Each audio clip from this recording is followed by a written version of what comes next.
बाकायदा तौर पे लिखा था कि मिर्ज़ा ग़ुलाम अहमद मोहम्मदी बेगम की शलवार सूंघा करते थे। ये जो साले बहनोई की आपस में जंग है ना, ये सारा वो सिलसिला ख़ानदानी चल रहा है और इक़्तिदार की जंग का मामला है। जो रिवायत जो हदीस मुझे सही लगेगी, मेरे मुताबिक सही बैठेगी, उसको मान लूँगा। मान नहीं, वो कहते हैं मैं रद्दी की टोकरी में फेंकता हूँ। बहुत बड़ा जुमला है।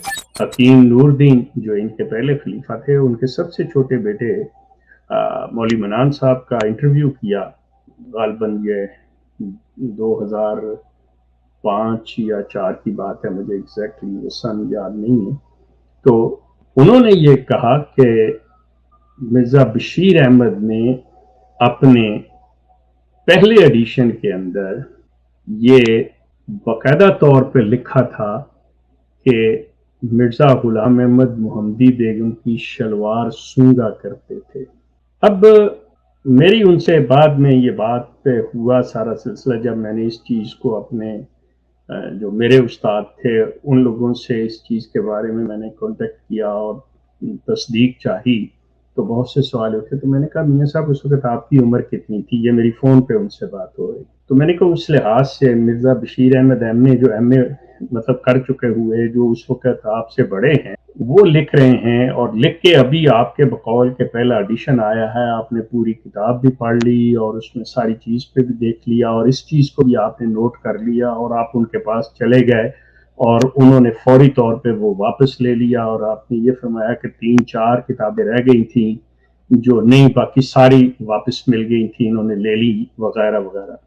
अब मैं इस चीज़ पे यकीन नहीं करता था कि ये हकीकत है। मुझे ये, चूंकि जो मैंने उनका इंटरव्यू किया था, मुझे इसमें आया कि इसमें ये जो साले बहनोई की आपस में जंग है ना, ये सारा वो सिलसिला ख़ानदानी चल रहा है और इक़्तिदार की जंग का मामला है। लेकिन जब ये चीज़ मैं देखता हूँ कि जिसमें वो कहते हैं कि जिसको मैं सही समझता हूँ, तो ये कुछ मियां मनान साहब की बात को जरा वजन दे देती हैं कि वाकई हो सकता है कि भाई ये ऐसी बात हो, क्योंकि वो भी रवायत जो है कि मिर्जा साहब मोहम्मदी बेगम की शलवार सूंघा करते थे, वो उनके किसी बेटे से वो रवायत दी गई उन्होंने, वो किसी और शख्स से तो बाहर से तो आनी नहीं थी, वो तो थी घर के लोगों से, या इनकी वालदा मतलब अम्मा जान जो थी नुसरत जहां बेगम, तो या इनके भाई बड़े ने ये बात की होगी।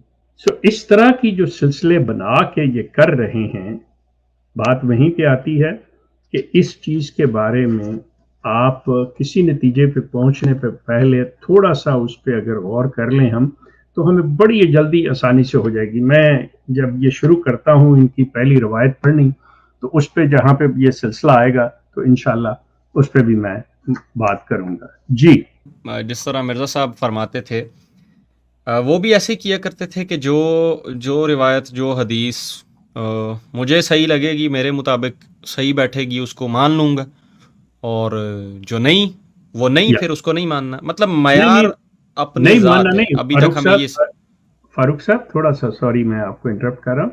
मान नहीं, जी वो जी कहते हैं मैं रद्दी की टोकरी में फेंकता हूँ। ओके, वो चलें, ये तो बहुत बड़ा जुमला है। बहरहाल, तो मेरा चीज़ नहीं है, हमें यही ये समझ आई। उन्होंने जी बात जी कही। जी, उन्हीं का है, हम तो कोट एंड कोट बात कर रहे हैं। तो बात ये समझ आई कि शेख साहब, यानी सारे इस मामले में महवर अपनी ज़ात है, अपना नफ्स है, कि मैं जो कहूँगा वो सही है, वो गलत है। अभी तक इस किताब के जो लिखने वाले हैं, उनके इन अल्फाज से मैं तो यही इम्प्रेशन पकड़ पाया।